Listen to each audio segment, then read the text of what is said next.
Olá, hoje eu vou fazer aqui uma aula sobre o CodeGen. O CodeGen de 2017, ele ocorreu aqui dia 7 de abril e teve 27 horas de duração. Então, nessa primeira aula eu vou falar aqui sobre o primeiro problema, que é das panquecas, virar as panquecas. E aí vou estar mostrando o código para solucionar esse problema e estar dando algumas dicas aí de otimização. Bom, esse problema, ele diz o seguinte, ele fala de uma loja, uma casa de panquecas, no qual a panqueca tem um lado feliz e o lado triste. E a intenção é deixar elas sempre com o lado feliz para cima. Aqui é representado pelo mais. Pelo mais significa que é a cara feliz, que ela está virada para cima. Então, ele dá uma configuração inicial de panquecas enfileiradas uma ao lado da outra. E o objetivo é fazer com que todas virem mais. E aí, esse último número aqui, que ele dá ao lado de cada vetor, é um número que representa a quantidade de panquecas que vai ser virada por vez. Ou seja, cada vez que eu for virar algum montante de panquecas, então eu tenho que virar sempre 3. Por exemplo, se eu pegar aqui do início, e aí eu quiser virar a primeira panqueca, transformar para mais. Aí eu vou ter que pegar a primeira, a segunda e a terceira. Entenderam? Então, aqui nesse exemplo, então, numa mexida eu viraria essas 3. Em outra mexida, eu viraria essas outras 3. Perceba que aqui, esse negativo aqui vai virar mais e esses dois mais vão virar menos. Então, vai virar mais, menos, menos e um menos no final. Então, com mais uma virada aqui no final, ele vai dar a terceira virada e vai ficar tudo mais. E aqui está a resposta, 3, que é o número de viradas que foram executadas para deixar tudo mais. Esse primeiro número é o número de casos de testes. E aqui, então, um vetor de tamanho pode ser até 10 para o caso pequeno e até 1000 caracteres para o caso grande. E na sequência aqui, o tamanho da espátula, digamos assim, que é o que vai a quantidade de panquecas que eu vou ter que virar ao mesmo tempo cada vez. Então, para esse caso eu viro 3 cada vez, para esse caso eu viro 4 cada vez. Perceba que o caso 2 ele já está tudo virado mais, por isso a resposta é 0. E no caso 3, ele dá a resposta impossível, pois se eu for virar os 4 primeiras aqui, perceba que a hora que eu virar essas 4, eu só tenho duas opções, ou essas 4 aqui, ou essas 4 aqui do final. De qualquer forma, sempre as duas do meio elas vão estar alternando. Enquanto uma virar mais, a outra vai virar menos. Então eu nunca vou sair dessa configuração, mais e menos, mais e menos. Então ele é um caso impossível. Bom, qual que é a ideia para resolver esse problema? Ele, a princípio, parece assim que existem várias possibilidades de você escolher, né? Será que eu escolho virar as 3 primeiras? Será que eu escolho virar as 3 últimas? E depois virar as 3 do meio? Então, a princípio dá essa impressão assim de não saber quais virar. Mas se você for fazendo caso de teste aí no papel, você vai perceber que não importa a ordem. Que ela sempre ou ela vai dar ou não vai dar. Então você pode começar do começo para o fim e se der certo deu, se não der é porque é impossível. Ou seja, a ideia para resolver o problema é partir do início do vetor, da entrada, e ir resolvendo os menos que tem. E aí você vai trocando para mais, e vai transformando para mais, e vai indo, e vai indo. A hora que ele chegar numa posição aqui no final, ó, digamos que eu estou aqui nessa posição aqui, antepenúltima. Então, eu ainda posso virar, correto? Então, digamos que eu tenho exatamente essa configuração, né? Trabalhei e cheguei nessa configuração aqui no final. Aí, como ele tem um mais, Tá ok, beleza. Aí eu vou olhar as duas últimas. Só que o que acontece? Como a espátula é de tamanho 3, então não tem como eu virar apenas as duas últimas. Então o meu vetor vai parar o meu laço aqui, aí eu vou cair fora do laço, e aí então eu vou verificar se essas duas posições aqui, se elas são todas elas positivas. Se todas elas forem positivas, aí é beleza, fechou o caso, a gente imprime a resposta. Se tiver algum negativo aqui, é porque é um caso impossível. Então, essa é a ideia de solução aí do problema. Beleza? Então, aqui eu já tinha um código pronto, mas vou criar um outro aqui. Salvar aqui. A2.cpp. Existe uma biblioteca aí também, que é a Bits. Deixa eu ver como é que era o nome. stdc ++.h. Essa biblioteca ela é uma biblioteca geral, assim, ela inclui todas as outras bibliotecas. Fosse para um programa normal, não seria aconselhável usar essa biblioteca, mas para programação competitiva, a gente pode usar ela sem problemas e até um facilitador, digamos assim que é até aconselhável, pois você declara uma única biblioteca e já tem incluso todas as outras. Você não precisa ficar declarando várias bibliotecas, apenas ela. Então, o que a gente precisa? A gente precisa de uma string s para receber a entrada. A gente precisa de um int n, que vai ser o número de casos de testes. Não, vou declarar como t, e o n eu vou deixar como se fosse o tamanho da espátula. Então, vou começar. Então, já abrindo um for, começando do 1, enquanto i menor ou igual a t. I mais. Só preciso ler o t aqui primeiro, que é o número de casos de testes. Aí aqui dentro, eu começo lendo a string e na sequência, o tamanho da espátula. Vou chamar de espátula aqui para ficar mais didático. E aqui de teste. Esse aqui vou deixar como S mesmo.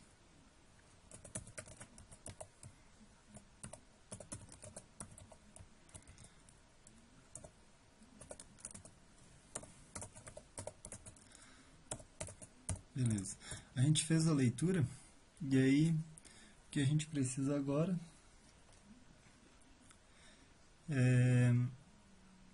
Bom, esse primeiro for aqui é um for geral para cada caso de teste, né?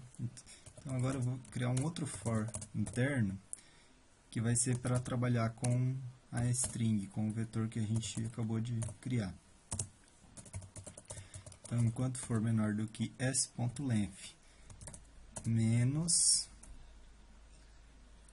o tamanho da espátula mais 1, j mais. Por quê? Aqui s.length eu vou pegar então o tamanho da string. Então eu vou pegar o tamanho da string menos a espátula, que é o tamanho da espátula, mais 1 para corrigir aí todas as posições. Aí eu só preciso verificar se a posição que eu estou lendo, se a posição J que eu estou lendo, ela é uma carinha triste. Se ela for uma carinha triste, então nós precisamos virar ela. Então eu já vou dizer de cara que o SJ vai receber uma carinha feliz. E agora eu preciso fazer um outro for interno para virar as demais. Afinal, eu preciso virar quantas forem o tamanho da espátula, certo? Então vai ser int k igual a 0, enquanto k for menor do que espátula, menos 1, porque eu tirei 1 aqui, esse K++. E aí aqui eu vou fazer um switch, vou fazer um operador ternário, que ele vai dizer o seguinte, ele vai olhar se S na posição K mais J, pois o K ele precisa ser na posição 1, aliás. O K precisa ser na posição 1. Aqui eu posso tirar aqui esse menos. Que daí eu vou estar pegando a próxima posição. Perceba, se o J está valendo 0, então eu modifiquei a posição 0. Aí na próxima iteração, a hora que entrar aqui nesse for, o J está 0, o K está valendo 1 na primeira iteração. Então, S na posição 1. Aí eu vou verificar se isso aqui é igual a menos, a carinha triste, né? Operador ternário. Se for menos, então S na posição K mais J vai receber o mais. Caso contrário, o S na posição J mais K vai receber carinha triste. E aí, cada vez que entrar, a gente precisa ter uma variável total, que vai ser a quantidade de vezes que foram viradas, que vai ser a nossa resposta. Então, eu inicializo a variável aqui com 0 antes, e cada vez que entrar no if, a gente incrementa essa variável. Depois que ela sair do for, então aqui o for está pronto, né? Ele vai fazer a leitura dos casos de testes, aí ele vai fazer a leitura do primeiro caso de teste, vai entrar no for e vai começar a virar. Cada vez que ele encontrar uma carinha triste, ele vai transformar para mais e vai virar as outras na sequência, conforme o tamanho da espátula. Perceba que esse for aqui, ele nunca vai dar estouro de vetor, pois esse laço aqui de cima, ele só vai enquanto for menor que o tamanho da string menos a espátula. Então, por esse motivo, não tem como ele dar estouro. Só vou dar uma conferida aqui, será isso mesmo. Ó, aqui eu fiz um programinha um pouquinho diferente, mas é isso mesmo. Ó. S.length menos a espátula eu chamei de L, nesse caso, mais 1.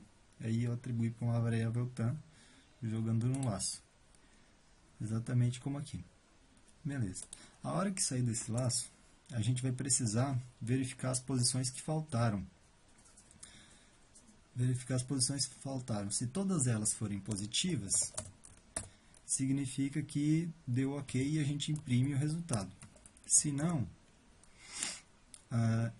quer dizer que falhou e a gente dá a resposta impossível. Então a gente vai dar um break e aí vamos dizer aqui que falhou, recebe true. Ok? Aqui eu vou declarar então um bool,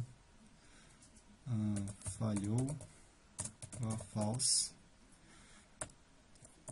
só o bool falhou, e aqui cada vez que inicializa um novo caso de teste, eu preciso inicializar a variável novamente, por isso que eu estou colocando aqui falhou, recebe false, e aqui eu vou dar um falhou, recebe true, e na sequência um break para quebrar o laço, pois eu não preciso continuar até o fim. Aí aqui por último eu vou verificar se falhou, eu não preciso colocar se falhou igual a true, só o nome dela, if falhou, pois se falhou, isso aqui ele já vai me retornar o valor de falhou, se é true ou false. Então se for true vai entrar no if, se não, então aqui a gente vai imprimir impossible, em letras maiúsculas, impossible /n. E aqui a gente imprime o resultado. qual que é o resultado? O resultado é o total. E endline para quebrar a linha e vai para o próximo caso de teste. Beleza? Aqui, esse J, perceba que ele está declarado aqui dentro. A gente vai fazer o seguinte, vai deixar esse J como aqui do escopo do main, porque eu preciso continuar. A hora que esse laço quebrar, perceba que o J vai estar exatamente na posição posterior que eu não verifiquei. Ou seja, exatamente na posição, a partir da posição que eu quero olhar. Então, eu vou deixar o J aqui, e vai ser enquanto o J for menor que esse ponto length.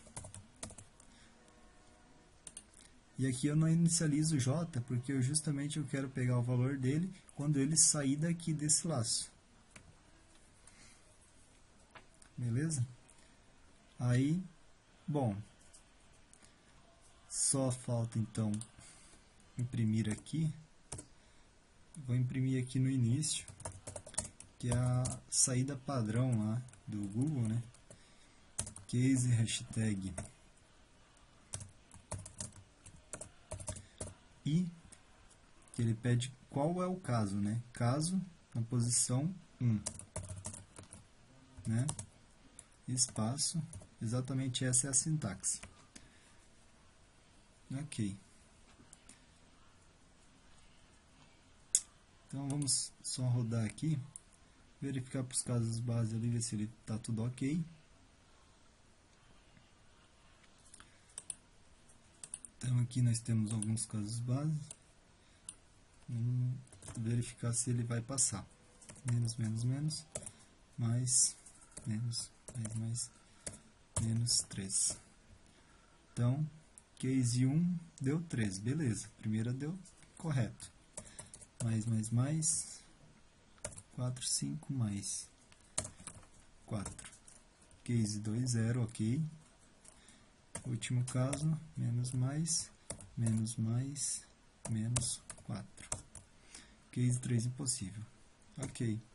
É isso aí, nosso algoritmo está funcionando. E esse aqui é o algoritmo, então, para solucionar o problema A do Google CodeGen 2017, fase classificatória. Existem muitos programadores que eles gostam, às vezes, de assumir como se fosse assim uma interface padrão, digamos assim. No caso, você poderia inicializar teu programa já com algo do tipo apenas declarando as variáveis, né? Int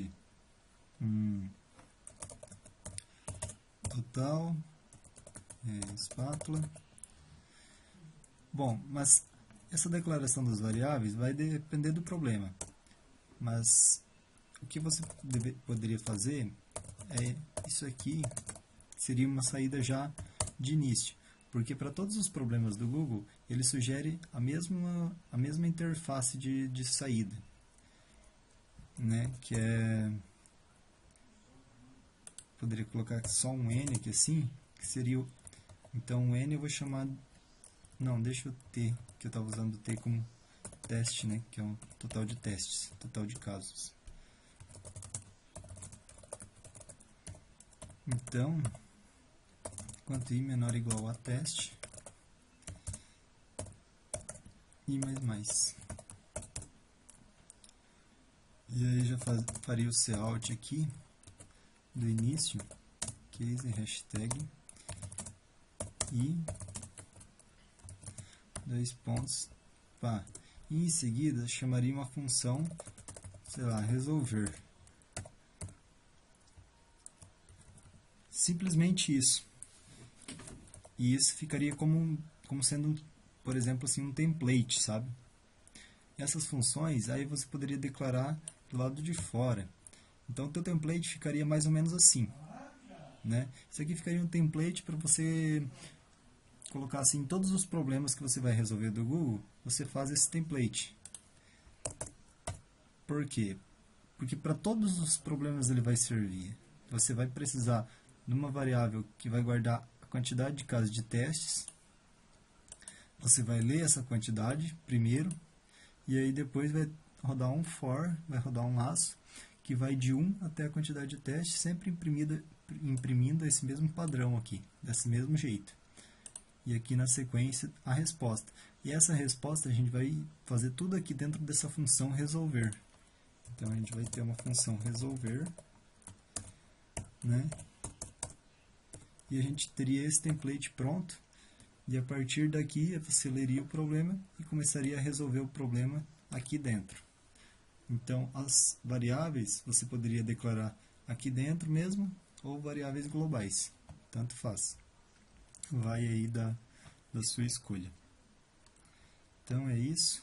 Esse foi o problema A do Google CodeGen 2017, fase classificatória. Obrigado a todos aí.